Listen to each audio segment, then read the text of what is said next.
Avec vous sur Sud Radio pour débattre pour le 10h midi avec aujourd'hui Georges Kuzmanovic. Bonjour, vous êtes président de République Souveraine. Alexis Poulain, journaliste, directeur de la publication du Monde Moderne. On vous retrouve tous les matins sur Sud Radio, tous les mardis matins. Tous les mardis matins, absolument. Dans la matinale, c'est déjà pas mal, c'est là le mardi et le mercredi. Alors, mardi, oui, c'est vrai que le mardi. Mais 2 fois le mardi. Judith Weintraub, bonjour, grand reporter au Figaro. Et Alexandre Malafaille, bonjour à vous. Bonjour. Président du think tank Sinopia. Je vous l'ai dit, on va évoquer les États-Unis, on va évoquer la fermeture des bars et puis les mesures annoncées par Emmanuel Macron sur le séparatisme. Et vous aurez noté ce matin que Gérald Darmanin a annoncé que le mot séparatisme ne figurerait pas dans l'intitulé de la loi. Voilà, donc petit tour de table sur ce qui a retenu votre attention aux uns et aux autres. Alexandre, on va commencer avec vous. En fait, au départ, j'aurais aimé faire un coup de cœur pour parler de MaPrimeRénov', qui, sur le principe, part d'une bonne intention. Mais je me suis un peu amusé à regarder ce qu'il en était dans le détail et j'ai quand même le sentiment qu'il y a encore une fois, sur ces questions d'engagement de l'État, quand on dit tout le monde va en profiter, c'est formidable. Dans le détail, en effet, c'est pas aussi formidable que ça. J'ai fait une simulation dans mon cas particulier, puisque j'habite un appartement à Paris, qui pourrait être mieux isolé, notamment sur le plan des fenêtres. Et donc, je suis très content de voir qu'au bout du compte, j'aurai droit à une aide de 2,5% de la totalité des travaux que je pourrais être amené à réaliser. On est très loin de ce qui était annoncé, de dire vous aurez, quel que soit votre niveau de revenu, entre 40 et 90%. Moi, je suis à 2,5% sur des travaux d'isolation qui sont importants. Donc voilà, donc je pense qu'il y a encore un écart sur ces sujets-là entre le grand déclaratif public, très sympathique, on dit vous allez voir c'est formidable, et puis la vraie vie. Et je pense que cette façon de faire, qui n'est pas loyale, qui n'est pas sincère, ne contribue pas à rétablir ou à établir un lien de confiance entre les gens qui nous gouvernent et les Français. Parce qu'après tout, s'ils ne veulent pas prendre en charge certains types de travaux, qu'ils le disent, mais que la communication en tienne compte, ce serait beaucoup plus sympa et beaucoup plus sincère. Je pensais que c'était en fonction des revenus, moi. Non, Judith Non, finalement, très sincèrement, c'est pas le niveau de revenu. Raison, oui. Au départ, c'était non conditionné et maintenant, c'est sous condition de revenu. Cela dit, moi je trouve que c'est pas choquant que ces mesures-là soient soumises à des conditions de revenu, mais à ce moment-là, il ne faut pas annoncer pas que ce sera pour tout le monde. C'est encore de la com mal faite. Georges Kuzmanovic, c'est un coup de gueule. Oui, c'est un coup de gueule, un vrai, et je pense que c'est un des sujets les plus importants. Il passe un peu à l'as. C'est la base nationale des données de santé, en bon français Health Data Hub, qui est en train d'être mise en place sur le dos de tous les Français et qui sera hébergé par Microsoft. Tout ça se fait dans un contexte où le président, soi-disant, souhaitait une souveraineté sur la santé, au moins une souveraineté européenne. Et bien là, ça sera Microsoft, donc qui concentrera l'ensemble des données de santé de l'ensemble des Français, donc pas sur le territoire national, pas en Europe, avec un dispositif légal d'un pays souverain, pour le coup les États-Unis, qui ont le Cloud Act, qui leur permet, dans certaines dispositions, d'avoir accès à ces informations quand ils en ont besoin, ou en particulier dans le cadre de guerre commerciale. Mais ce qui est incroyable, c'est que ça s'est fait sans appel d'offres. Et on nous explique que c'est parce qu'il y a le Covid, vite, alors que tout ça est travaillé depuis 2018, depuis 2019. Tout un tas de gens disent qu'il y a un problème, que ça devrait être quand même fait en France ou au moins en Europe. Mais il n'y a pas que ça.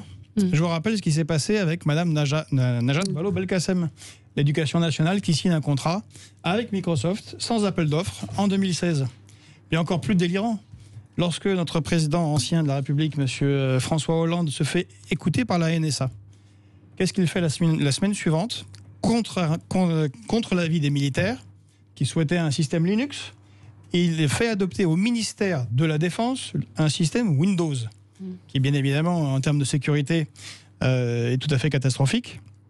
Et de manière peut-être moins grave pour la sécurité nationale, mais quand même, Madame Pécresse, récemment, a fait une rentrée en distribuant 225 000 ordinateurs avec le système Windows dessus. Ordinateur chinois. Oui, l'ordinateur est chinois, mais c'est le système Windows.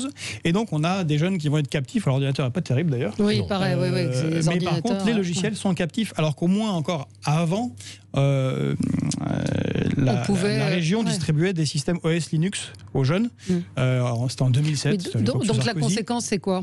La conséquence, c'est qu'on a un système hégémonique, Microsoft, qui s'installe partout. Dans les entreprises, ils donnent les licences pendant quelques temps gratuitement.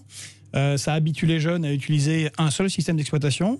Et on a notre souveraineté militaire, la souveraineté de l'éducation nationale, la souveraineté de la santé, qui passe sous pavillon Microsoft et qui est un corrupteur géant. J'aimerais bien savoir comment ça se fait qu'on passe autant dans des domaines aussi stratégiques sans qu'il y ait de débat. Et rappelant que M. Bill Gates finance le monde depuis 5 ans à hauteur de 4 millions de dollars. Ce qui est d'autant plus agaçant dans cette histoire, c'est qu'en plus, Microsoft s'est organisé de manière à ne pas payer d'impôts en France. C'est-à-dire que vous prenez le cas du contrat du ministère de la Défense, il représente plus de 100 millions d'euros par an. Et en fait, Microsoft en France n'a que des structures dites commerciales. Les structures qui facturent et qui encaissent sont en Irlande. Donc l'argent part en Irlande avec les systèmes de défiscalisation qui vont bien pour après repartir aux États-Unis pour payer le moins possible en France, bien sûr, et surtout en Europe. C'est quand même un grand foutage de gueule. Deux réactions. Stéphane nous dit, vous êtes naïf, tout passe déjà sur Microsoft, ça s'appelle la virtualisation et les serveurs de base fonctionnent mieux sous ce type de serveur. Et Michael nous dit, Microsoft gère déjà les données des Français impôts via Windows XP. Donc il y a déjà, c'est déjà là depuis longtemps. Et si vous voulez, on n'est pas obligé d'en rajouter. Non, mais et on peut au contraire aller à l'inverse, faire un système souverain français ou éventuellement européen pour ceux qui ont la souveraineté européenne à la bouche, mais ils ne le font pas. Ouais. C'est une capitulation. Mais pourquoi capitulation, manque de volonté de développer un système européen. On verra M. Macron qui était conseiller, puis ministre de l'économie, puis président de la République. Si d'aventure il n'est pas élu, peut-être qu'il va finir vice-président de Microsoft. On verra. Il y en a qui ont fini à Goldman Sachs comme ça. Alexis. Oui, ça va un peu dans ce sens-là aussi sur ces questions de l'État actionnaire qui a bien du mal à faire entendre sa voix, avec la fusion, l'OPA hostile de Veolia sur Suez. Qui finit, enfin le feuilleton ne fait que commencer, avec hier le board d'Engie qui a décidé de voter pour, avec la défection de 2 délégués CFDT qui sont disparus de la salle au moment de voter. Ce qui a fait que l'acceptation a pu passer contre l'avis de Bruno Le Maire, contre l'avis de Laurent Berger de la CFDT aussi. Et on est là sur une vraie grave question parce que si Veolia fait ça, c'est qu'il a en tête bien l'arrivée des acteurs chinois sur le marché européen, qui sont les premiers en fait en termes de nombre d'utilisateurs de traitement d'eau. C'est les Chinois qui servent le plus d'utilisateurs. Ils sont déjà très présents en Afrique et bien sûr l'étape d'après ça va être le marché européen. Donc Veolia voudrait avoir la taille critique pour lutter contre ces géants. La question est pourquoi on ne pourrait pas avoir 2 acteurs français qui sont acteurs clés de la transition énergétique et climatique, Suez et Veolia, et les garder et les aider à grandir. Et là, visiblement, l'État actionnaire se prend les pieds dans le tapis une fois de plus, avec une question sur la souveraineté, une question plus grave encore sur un bien commun qu'est l'eau, parce que si on va vers davantage de privatisation, davantage d'acteurs hégémoniques, là où on a affaire à un bien qui est quand même le commun, à la fois pour les cultures, l'agriculture, pour la vie de tous les jours, on va au-devant de graves complications dans les années à venir. Oui, Judith. Ce que ces 2 histoires montrent, c'est une fois de plus la nullité de l'État actionnaire partout où il est. Parce qu'on peut aussi ajouter le triste état de 2 entreprises qui sont des fleurons, EDF et Air France. Qu'est-ce qui se passe à EDF ? Eh bien, ils attendent que le gouvernement adopte enfin une position précise sur le développement du nucléaire. Et pourquoi le gouvernement ne le fait pas ? Pour des raisons électoralistes, parce qu'il ne veut pas dire aux Verts que la seule énergie qui n'émette pas de gaz de serre, c'est le nucléaire. Donc EDF bloqué à cause de ça. Air France, pareil. Air France, grosse difficulté. Et au moment le pire, le gouvernement annonce qu'il va supprimer les vols business. Donc en le plombant encore plus. Merci. Oui, voilà. C'est Alexandre, un commentaire ? Non, mais oui, la faillite de l'État stratège, c'est pas nouveau, ça nous a coûté très cher, ça continue à coûter très cher. Après, sur la problématique évoquée par Alexis, est-ce qu'à un moment donné, fabriquer des géants de classe mondiale pour rivaliser sur les très grands marchés, notamment pour faire face aux Chinois et à ces grands consortiums qui sont en train de nous concurrencer, ça peut faire sens de ce point de vue-là. Après, il faudra aussi voir ce que va dire la Commission européenne, puisqu'ils ont une sacrée tendance, à chaque fois qu'on veut fabriquer un géant européen, ils veulent le casser, et c'est pas non plus toujours très astucieux de ce point de vue-là. Georges, mais sur cette question, Alexandre, on a plutôt une classe politique qui a cassé des conglomérats que nous avions par le passé. Avant 2000, on avait encore la CGE, donc la Compagnie Générale d'Électricité, qui regroupait des entreprises comme Alstom, Alcatel ou les chantiers d'Atlantique. Tout ça a été coupé en petits bouts. Il y aurait beaucoup à redire sur Alstom. Oui, mais je veux dire, tout ça faisait partie d'un tout. Tout a été complètement démantelé. Démantelé, puis vendu par petits bouts. Souvent, encore une fois, par la Commission européenne. Alors qu'un pays beaucoup plus petit que la France, la Corée du Sud, a conservé ses chaebols et visiblement arrive à peser dans le game tant culturel qu'économique au niveau mondial. Ils sont que 50 millions, leur territoire ne fait que 2/3 de celui de la France. Et ils sont pris dans aucune UE. Allez, le coup de gueule de Judith Weintraub. Écoutez, ça concerne Marlène Schiappa. C'était hier. Alors, je crois que le protocole a été écrit dans la nuit, d'après les informations que j'ai du ministre de la Santé lui-même. Oui. Et donc voilà, les informations seront détaillées par le préfet l'allemand. Les clients seront recensés, je crois. Les clients seront recensés par les restaurateurs. Voilà, l'idée, devront donner adresse, téléphone. Exactement. En fait, vous savez, la ligne du ministre de la Santé depuis le début, c'est tester, tracer, isoler. Voilà, donc la phrase qui nous intéressait, c'était effectivement que le protocole sanitaire a été écrit pendant la nuit. Alors, c'est en fait à la fois un coup de cœur et un coup de gueule. Bravo à Marlène Schiappa pour son honnêteté. Elle a vraiment, je reconnais bien votre esprit. Lâché le morceau en toute sincérité. C'est bien. C'est du parler vrai. Et coup de gueule pour l'amateurisme, décidément, de ce gouvernement en général et d'Olivier Véran en particulier dans la gestion de la crise. On avait eu l'incohérence de Marseille, dont on a fermé les bars et les restos il y a une semaine en nous expliquant que c'était une mesure absolument indispensable. Il y a un consensus médical pour une fois sur le fait qu'une semaine, ça ne suffit absolument pas pour évaluer l'impact d'une mesure sanitaire, mais quand même, au bout d'une semaine, on décide de rouvrir les restos à Marseille, au moins jusqu'à 22h. Alors, ou de deux choses l'une, où la mesure était utile et il fallait lui laisser le temps de pouvoir être évaluée, ou elle était inutile, et pourquoi Marseille a-t-elle été punie? Oui, mais il y a deux choses, effectivement. Il y a déjà cette phrase un petit peu hallucinante, quand même, de Marlène Schiappa qui concède que ça a été fait pendant la nuit. Comment c'est possible? Mais comment on peut le dire avec fierté même? C'est-à-dire que là, on a affaire aux amateurs fiers. C'est-à-dire qu'elle est fière de dire on a bricolé un truc cette nuit, regardez, on est capable de le faire. Parce que non, mais ça peut vouloir dire on a attendu le tout dernier moment pour être sûr. On a affaire à un Premier ministre, Jean Castex, qui était responsable du déconfinement, qui a filé le marché du déconfinement au cabinet Bain & Company, cabinet américain, la succursale française l'a très mal géré. Il l'a fait pro bono, heureusement, en attendant d'autres marchés. Mais voilà à qui on a affaire. On a des gens qui sont finalement des petites marionnettes du capital, qui sont là pour arranger les fusions-acquisitions. Macron est un banquier d'affaires, il continue de faire le banquier d'affaires même à la tête de l'État, mais qui sont loin d'être des hommes politiques ou des hommes d'État. L'ENA ne forme plus des hauts fonctionnaires. Ils forment des gens qui veulent réussir dans la banque d'affaires. Et c'est tout le problème qu'on a. Aujourd'hui, la crise sanitaire arrive. C'est ces personnes qui sont faites pour les temps calmes, où tout va bien, où on fait de l'argent, où on privatise. Ils ne sont pas faits pour gérer un État. Ils ne sont pas faits pour gérer un pays, pour protéger. Est-ce que les autres auraient fait mieux? Est-ce que François Hollande aurait fait mieux? Est-ce que Nicolas Sarkozy aurait fait mieux? Est-ce que vous auriez fait mieux? Oui, moi j'aurais fait mieux, c'est sûr. Nicolas Sarkozy peut-être parce qu'il sort pas de l'ENA. Il y a un truc avec nos technos quand même qui moi me rend dingue, c'est qu'on paye des gens pour être formés et que font ces gens? Ils prennent des cabinets de conseil américains pour gérer à leur place, pour ne surtout pas être responsables de la déroute dans laquelle on est actuellement. Donc à un moment, faisons 1 + 1 = 2. À quoi ça sert d'avoir ces gens-là qui sont incapables de gérer un pays en temps de crise?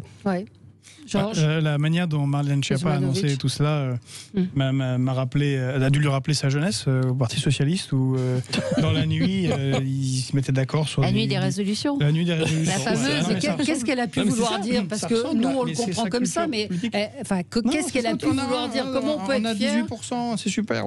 Non, mais comment elle peut être fière de dire il y a quelque chose? Amateur fier. Mais non, mais peut-être qu'elle s'est dit c'est mieux de dire qu'on a attendu le dernier moment pour prendre les décisions. Enfin, j'essaye de comprendre. À quel moment on dit que c'est mieux alors que gouverner c'est prévoir? C'est un gouvernement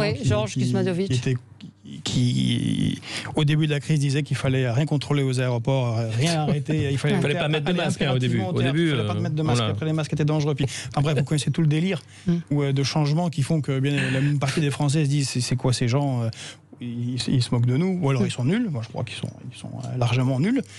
Et vous demandez qu'est-ce nous aurions fait. Nous, à République Souveraine, avec nos gens qui sont un petit peu sérieux, on a regardé ce qui se passait du côté de ceux qui font le travail sérieusement. Encore une fois, je pense à la Corée du Sud, ou à Taïwan, ou à Hong Kong, où ils ont finalement très peu de morts.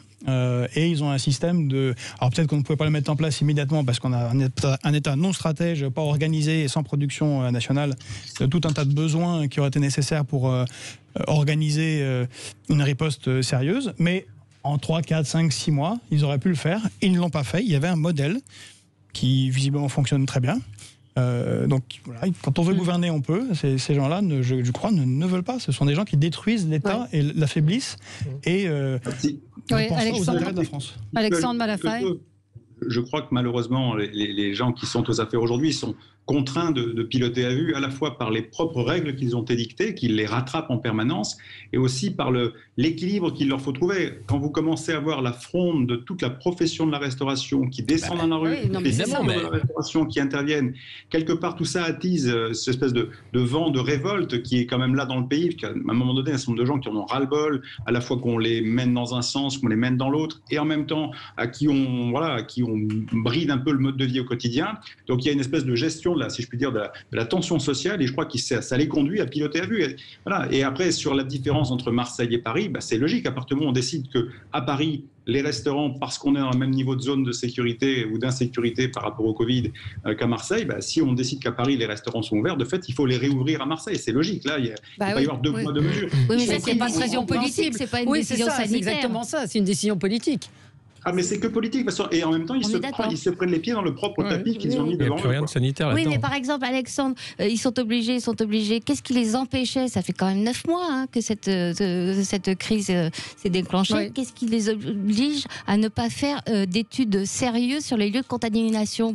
Pour les restaurants, les décisions sur les restaurants, on nous a sorti cette fameuse étude américaine que je suis allée voir.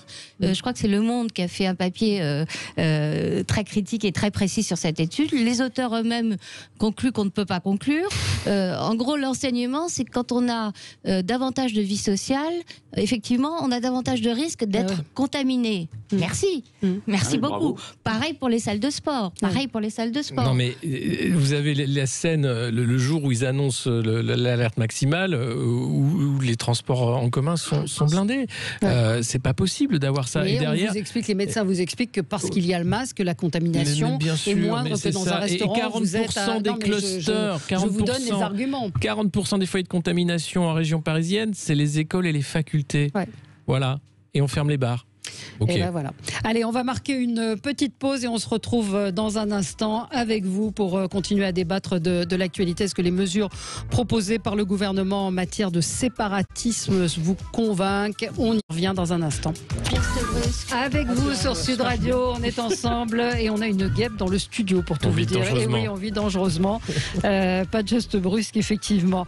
Parlons donc on n'a pas eu l'occasion d'en parler hier. Gérald Darmanin, donc suite au discours vendredi du président de la République, a annoncé que le mot séparatisme va être remplacé par laïcité dans l'intitulé de la loi. Le ministre de l'Intérieur a confirmé que le texte viserait à renforcer la laïcité et les principes républicains.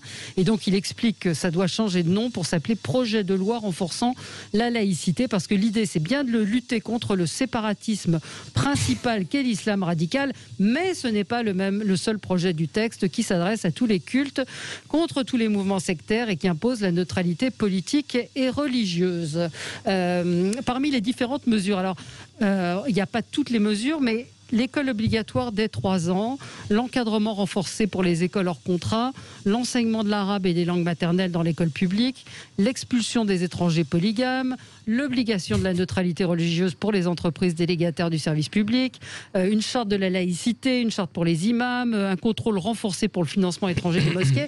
Est-ce que tout ça vous semble aller dans le bon sens et être très concret? Est-ce qu'on ne devrait pas déjà commencer par appliquer la loi, qui ne l'est souvent pas, Judith Weintraub? Si vous faites les questions et les réponses, on va aller prendre un café. Non, mais vous avez parfaitement raison. Évidemment qu'il faut commencer par appliquer la loi.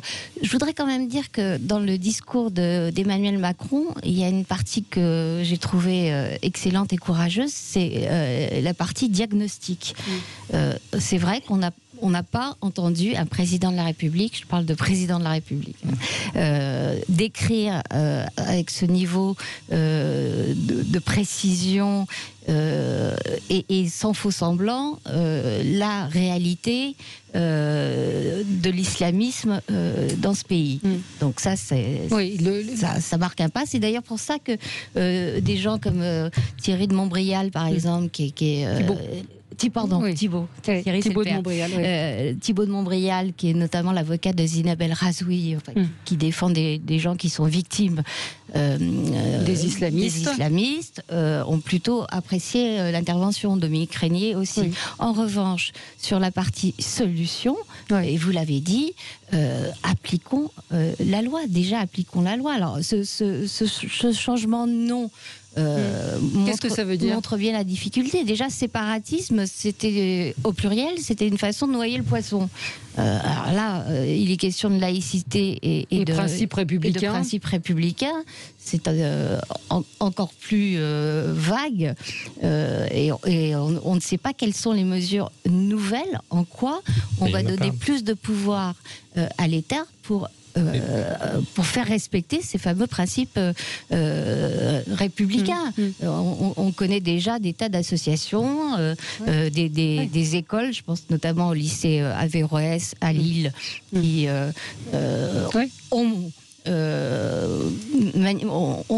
adopté des comportements qui posaient des questions par rapport à la légalité, par rapport aux principes républicains.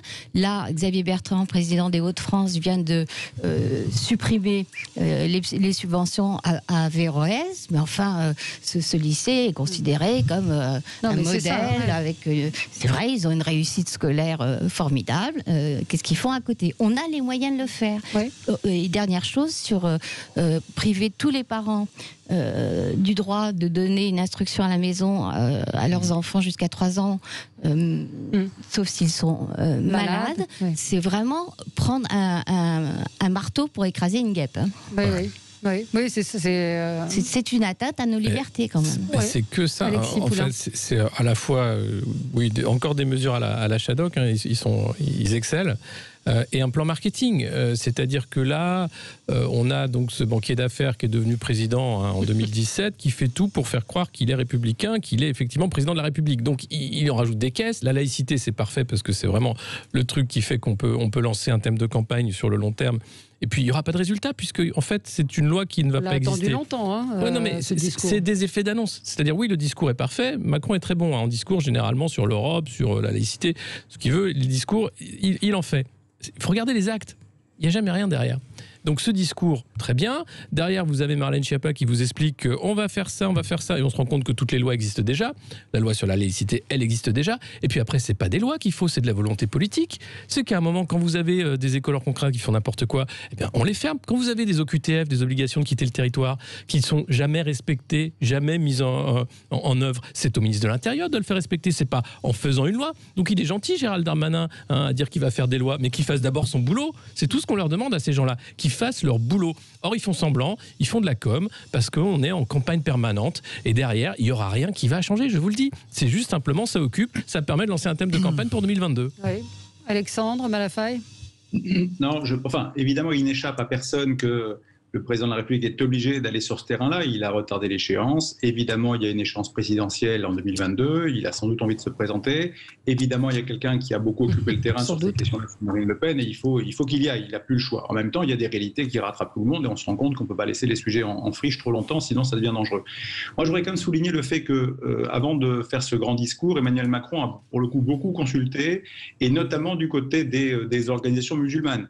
Que ce soit le CFCM, le Conseil français français du culte musulman ou la Fondation pour l'islam de France ont été très associés, rencontrés par le président et pas que par le président, pour arriver à produire quelque chose au niveau des mesures et des propositions qui seraient acceptées par les autorités concernées, pour pas qu'il y ait tout d'un coup un front de révolte, y compris de ces autorités-là. Donc ça, c'est un point à souligner. Ensuite, le fait qu'on décide de changer de mot en disant c'est plus une loi contre le séparatisme, c'est une loi pour la laïcité, c'est sûr que là, pour le coup, entre guillemets, les attendus du ministre sont cohérents. C'est-à-dire que si on stigmatise une communauté en particulier, le Conseil constitutionnel passera par là et démontera le bazar. Ensuite, après, on peut quand même pas bouder un tout petit peu, non pas notre plaisir, mais notre espoir. On sait qu'il y a des problèmes. Voilà. On sait que ça fait 20 ans qu'on attend qu'un certain nombre de sujets soient mis sur la table et soient nommés. Ils sont nommés. Il y a un certain nombre de perspectives qui sont tracées. Sur l'école, ça fait sens comme qu'à un moment donné, l'école de la République reprenne la main, y compris jusqu'à l'enseignement de l'arabe qui jusqu'à présent est délégué, entre guillemets, à des gens qui ne le font pas dans le sens d'une approche. C'est le vrai sujet de... Voilà. Ouais. Après, on est d'accord. Tout ça, c'est du déclaratif, c'est le début. On ne peut pas en même temps communiquer et arriver à la fin de l'histoire. Il faut laisser se dérouler de choses, notamment le débat qui devra avoir lieu. Et bien sûr qu'il faudra aussi, et ça c'est très important, j'insiste beaucoup là-dessus, sur un certain nombre de dispositions qui potentiellement peuvent, si elles vont être très longues après en termes d'effets de mise en œuvre, il faudra bien mesurer tout ça. Il y a un certain nombre de bonnes idées comme ça qui sont sorties du chapeau, mais il faut aussi s'intéresser à ce qui se passe dans la pratique, dans les entreprises. Des entreprises comme, par exemple, comme Paprec, qui font un boulot extraordinaire avec une diversité sociale dans leurs effectifs qui est réelle. Ils se sont affranchis des contraintes de la loi pour justement faire que ça tourne bien au quotidien, et ça tourne très bien. Donc je pense qu'il faudra aussi bien associer le secteur privé, les dirigeants d'entreprise pour que le résultat soit favorable. Mais qu'est-ce que ça tourne très bien, c'est-à-dire on n'a pas compris ce que ça voulait dire. Dans le cas de Paprec, par exemple, Paprec a fait une charte de laïcité qui entre guillemets contrevient à l'esprit de la loi qui empêche de parler d'un certain nombre de sujets dans l'entreprise. Ils ont déterminé qu'il y avait, pour le vivre ensemble et le travailler ensemble dans l'entreprise, il fallait qu'à un moment donné la religion ne s'invite pas. Ils ont pris des dispositions qui vont plus loin. Donc il faut s'appuyer sur ces expériences-là aussi pour faire en sorte que demain, si on doit légiférer, que la loi aille dans le sens de quelque chose qui soit intelligent, qui ne soit pas encore une fois des mesures qui vont être aussi contre-productives. Non, mais c'est vrai que l'entreprise n'a pas été du tout évoquée alors que c'est assez problématique. Georges Kuzmanovic, Emmanuel Macron fait tout pour faire croire qu'il est républicain et pour la laïcité. Pas dans la première partie de son quinquennat.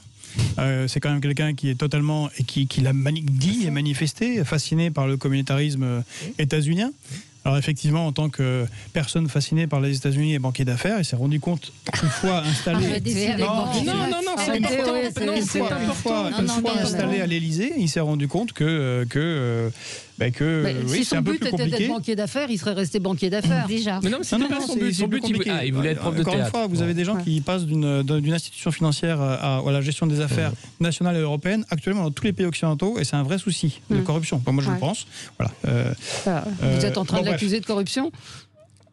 Oui, c'est-à-dire à un moment donné, on a encore une fois sur Microsoft, on peut faire un procès en diffamation. Il y a quand même un parquet national financier. On a le PNF, avec un procureur qui a été nommé par Emmanuel Macron d'ailleurs. En disant qu'il fait tout croire. Mais pour revenir à notre sujet.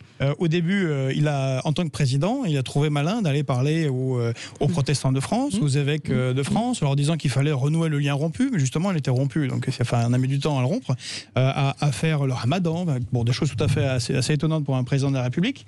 Il avait son Premier ministre alors, M. Philippe, qui disait qu'il fallait une laïcité apaisée. J'aimerais bien savoir ce que serait une liberté apaisée. Je ne suis pas sûr de bien vouloir une liberté apaisée. Et puis on a un observatoire de la laïcité qui plane totalement, qui est contre la laïcité. Déjà, oui, c'est ça.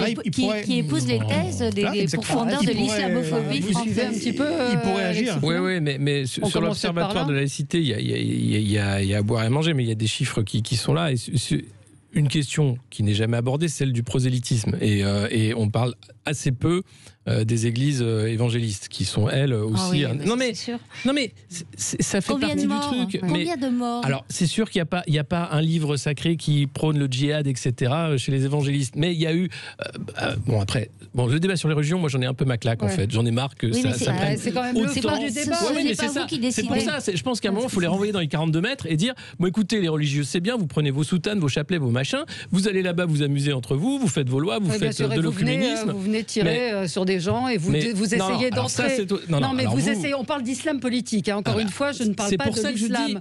Mais il y a un entrisme, vous l'avez dit vous-même, il y a un entrisme aussi. Si Bolsonaro existe, si Trump existe, c'est les églises évangéliques. La conséquence n'est derrière, pas la même. Vous avez les pro-life, vous avez... mais derrière, c'est une religion politique aussi. Il n'y a pas que l'islam qui est une religion politique.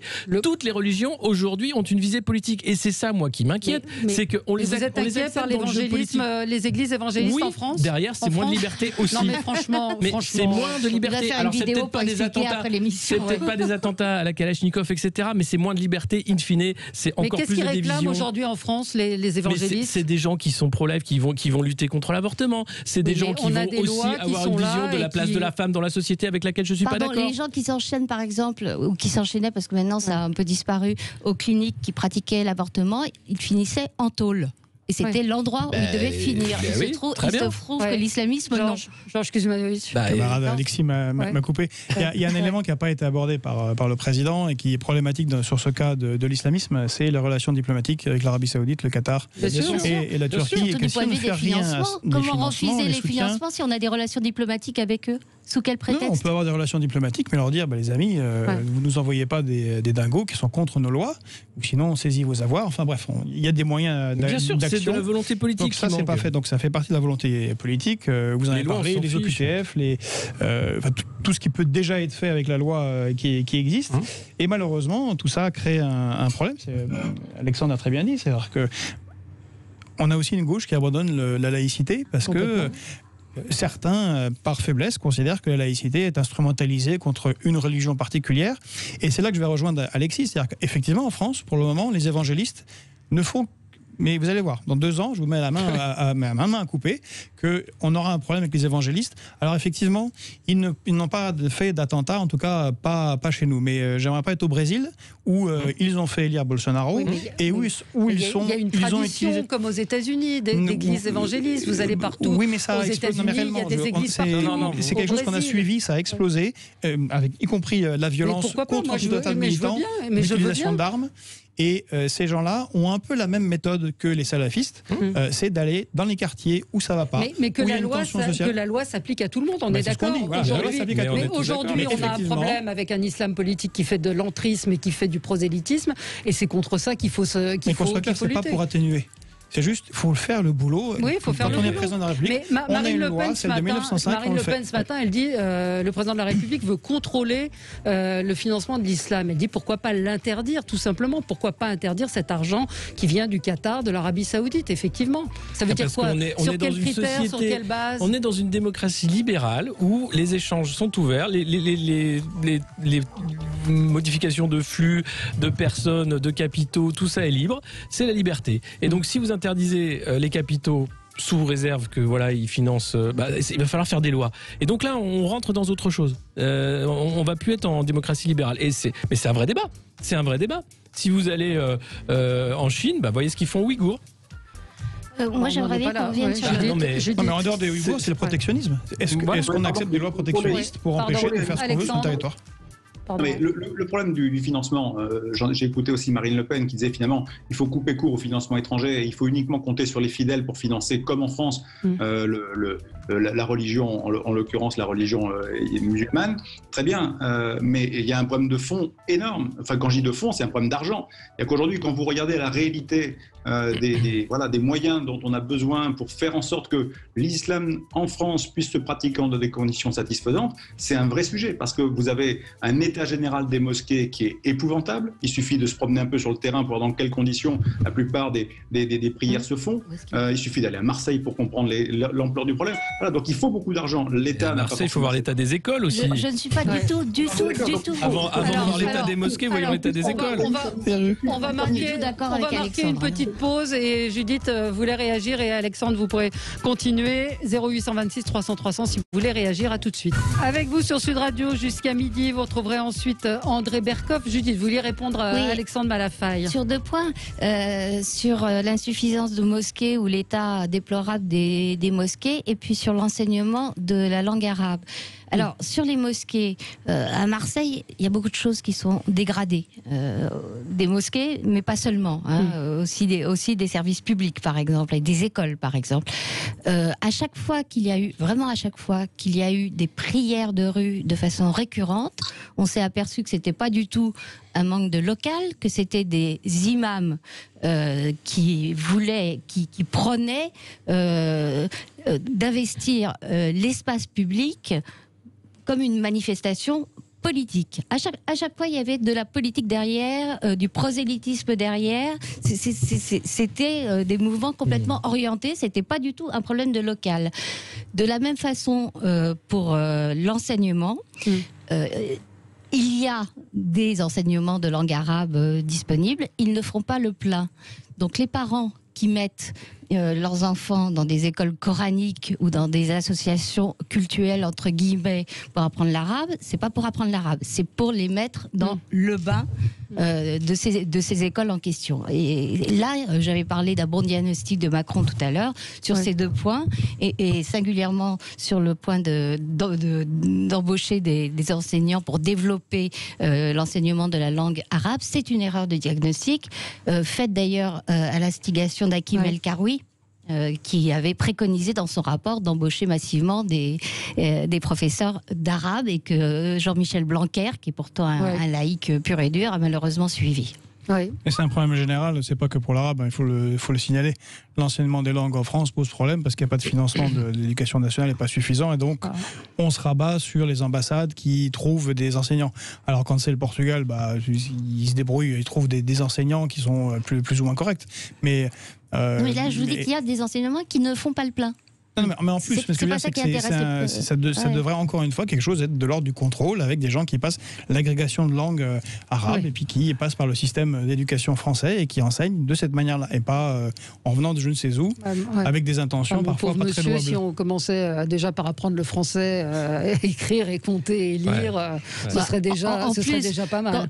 Quand on veut que des enfants se sentent pleinement appartenant à la communauté nationale, c'est quand même une drôle d'idée de les renvoyer à des origines parfois lointaines en leur disant tu vas apprendre la langue de tes grands-parents ou de tes arrière-grands-parents. Mais dans ce cas-là, il ne faut pas enlever 400 heures de français et de maths en primaire. Non, c'est ça. Alexandre, Malafane, d'accord. En même temps, ce que je veux dire, c'est que si on ne regarde pas la réalité en face, on passera à côté du problème. Il faut faire face à la réalité, c'est-à-dire qu'il y a une jeunesse, qu'il y a une histoire, qu'il y a des racines, et si on ne répond pas à cette problématique-là, on prend le risque effectivement de laisser faire ce travail-là par des tiers qui n'ont pas du tout le même projet que celui de l'école. Donc c'est une approche, c'est une réponse cohérente à une problématique. Mais non, je vous dis que l'offre est supérieure à la demande.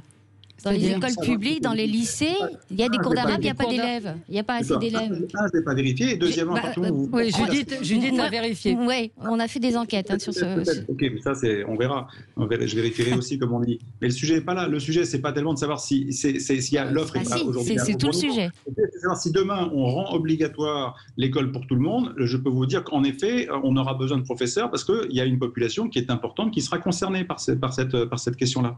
Mais c'est déjà enseigné. Nos auditeurs sont nombreux à réagir et à dire l'arabe en LV3 existe déjà, peu de monde, tout comme en chinois. Et donc voilà, Mickaël nous dit autre chose. Pourquoi être contre l'apprentissage de la langue arabe à l'école dans tous les quartiers où il y a une forte communauté portugais chez moi? Il y a des cours de langue dans les écoles publiques, oui. Il y a des cours de langue, mais visiblement, et là c'est plutôt, je crois qu'il veut faire l'apprentissage au primaire de l'arabe. Mais en plus, ça pose un problème pour quand même les enfants qui ont déjà deux langues. Mais Alexandre, dans ce cas-là, il faut faire ce qu'a fait Bonaparte. Un concordat où il dit c'est moi qui nomme les évêques et puis les églises ça nous appartient et on contrôle tout, il n'y a plus d'argent qui vient du Vatican et on n'accepte pas les ordres. Mais si on applique ce qui a été fait aux catholiques jusqu'à la loi de 1905, je ne suis pas sûr que tout le monde apprécie et que ce ne soit pas considéré comme une atteinte abominable à l'ensemble des musulmans. Et pourtant, c'est comme ça qu'on y est arrivé. Parce que je rappelle quand même qu'entre 1880 et 1905, on a un quart de siècle de conflits violents où on ferme 700 congrégations. Les gens sont déportés. On leur dit, mais écoutez, si vous voulez absolument vénérer le petit Jésus comme vous voulez le vénérer, mais allez en Belgique ou en Allemagne. Et puis on prend votre argent au passage. Au revoir. Non, mais il y a aussi, c'est ça s'est passé comme ça. Donc à un moment donné...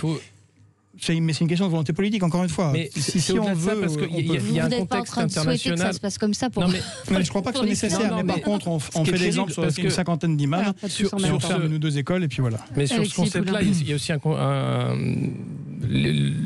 à l'international, les choses ont changé. Le contexte, vous aviez des discours de Nasser, vous aviez le panarabisme où il mettait très loin les frères musulmans en disant si vous voulez ça, vous l'aurez pas. Et vous aviez des régimes, alors on peut penser ce qu'on veut du parti basse, mais qui avait mis l'égalité homme-femme, qui avait fait des choses. Aujourd'hui, vous avez une influence dans cette région-là, Proche et Moyen-Orient, qui vient de l'Arabie Saoudite, qui vient du Qatar, qui se tirent la bourre entre eux, les pétromonarchies, qui ont repris grâce à la manne pétrolière, qui ont eu une politique conquérante, culturelle, qui fait qu'aujourd'hui on a ce problème-là. C'est-à-dire que dans le monde arabe, vous avez du mal à faire entendre des voix laïques. Plus la Turquie. Et la Turquie, évidemment, avec Erdogan, alors que la Turquie est un grand pays laïque. Ça manquait dans le discours d'Emmanuel Macron. Bien sûr, parce que ce contexte-là fait qu'en France, on a encore plus de mal, parce qu'on est encore plus seul à se battre pour la laïcité. Allez, je voudrais juste qu'on dise quelques mots de Donald Trump, donc, qui est sorti de l'hôpital cette nuit et qui a fait une arrivée triomphale, digne d'un film hollywoodien. Écoutez sa descente d'hélicoptère. Voilà. C'est un clip que je vous encourage à aller voir parce qu'il est absolument saisissant. Il y a une mise en scène incroyable. Alexandre, vous vouliez réagir à ça? On a posé la question ce matin à nos auditeurs, est-ce que Donald Trump en fait trop avec les médias? Donc on s'est fait renvoyer dans nos buts en disant c'est vous qui en faites trop. Mais lui se sert beaucoup évidemment de l'image et des médias. Oui, il y a quand même une élection dans quelques jours. Ouais. Il veut capitaliser sur son expérience du Covid. Après, il dit quand même quelque chose d'intéressant. Il dit qu'en effet, il faut maintenant vivre avec le virus et sans doute appliquer un certain nombre de mesures de prophylaxie, donc d'hygiène, mais il ne faut pas vivre avec la peur. Et ça, je pense que c'est le message qu'il envoie. Ne pas vivre avec la peur, ça paraît plutôt être un bon projet de société. Vivre avec cette maladie, on verra combien de temps. Le plus court, ce serait bien. Et puis deuxièmement, il envoie un autre message sur lequel moi je trouve qu'il faudrait un peu plus capitaliser en France. C'est qu'on peut soigner. Et on devrait d'ailleurs beaucoup plus soigner cette maladie, puisque visiblement, lui, en quelques jours, alors qu'il a 74 ans, ils l'ont remis sur pied. Donc il doit y avoir moyen de soigner de manière plus efficace cette maladie qu'on ne le fait en France aujourd'hui. Moi, j'ai quelques exemples autour de moi de jeunes entre 25 et 35 ans qui l'ont attrapé, qu'on laisse chez eux. Sans rien faire et puis qui passe 3 semaines pas agréables, alors que le président américain, lui, il a passé 8 jours et il est de nouveau au boulot. Voilà, donc je pense qu'il y a un sujet et en tout cas le message qu'il envoie est un message intéressant. Je ne sais pas si moi j'aurais accepté le traitement qu'il a reçu, qui est quand même un truc très expérimental. Donc, en fait, on ne connaît pas du tout la réalité de la gravité de son état, ni hier, ni aujourd'hui, parce qu'on l'a vu assez essoufflé quand même. Et il semblerait même que ses interventions aient été montées pour il n'a pas l'air du tout d'avoir un moment de tout, donc d'avoir votre pied bon oeil. Voilà. Bon, à part ça, moi je trouve qu'effectivement le message ne laissez pas le virus contrôler votre vie, puisque c'est ça qu'il a dit, est tout à fait positif. Ce qui est beaucoup moins positif, c'est de le dire et d'enlever son masque ensuite, puisque l'une des façons de ne pas laisser le virus contrôler notre vie, c'est de se protéger, de protéger les autres en gardant un masque. Absolument. C'est du grand Trump, quoi. C'est merveilleux, c'est-à-dire qu'il prend le virus et du coup son camp dit bah voilà, lui il connaît le virus de près. Maintenant c'est à Joe Biden de l'attraper le virus s'il veut faire campagne là-dessus, parce que Trump il a gagné et donc ça va galvaniser ses supporters, ça va aider dans la campagne bien entendu. Comment ça va être On verra, mais il y a un côté la mise en scène dans l'hélicoptère, c'est du délire avec le soleil derrière. Lui au balcon de la Maison Blanche, le pouce levé, le Christ ressuscité qui sort du tombeau. Mais ça marche auprès du public américain. Évidemment que ça marche. C'est là où je dis que Trump. Je remarque, cher Alexandre, pardon de vous taquiner, qu'il n'a pas utilisé l'hydroxychloroquine. Non, le remdesivir. C'est bien dommage, et peut-être qu'il faudrait y aller. Ça pourrait peut-être marcher. Non, mais on va pas ça ne marche pas pour les cas graves. Je vous rappelle. Ça ne marche pas. Raoult lui-même a dit pas. On ne sait pas ce qu'il a utilisé. Pour vous taquiner en retour, je pense qu'en effet, le message qu'il envoie aussi, c'est que peut-être que le port du masque partout, tout le temps, y compris dans la rue, en permanence, n'est peut-être pas la solution. Les Belges en reviennent. Oui. Un mot, Georges? J'en fais trop, pas assez, vous en pensez quoi? Il fait comme on fait aux États-Unis. Il faut regarder n'importe quel clip de campagne, toutes les campagnes présidentielles. C'est un clip de campagne. C'est un clip de campagne. Il utilise un élément un événement qui s'est passé. Il l'utilise plutôt bien dans le contexte des États-Unis. Alors effectivement, faut avoir peur. C'est une bonne idée. Même s'il faut être effectivement sérieux, mais juste Alexandre, quand même, en France, on soigne aussi.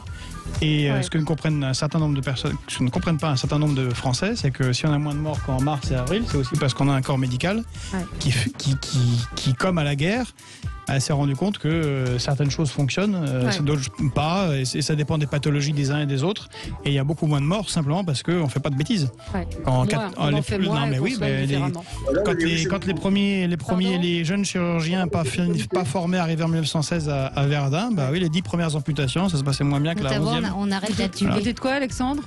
Ça dépend des gens, certains oui, beaucoup on arrête. En activité, c'est ce que certains épidémiologistes généticiens disent. J'ai pas entendu le début.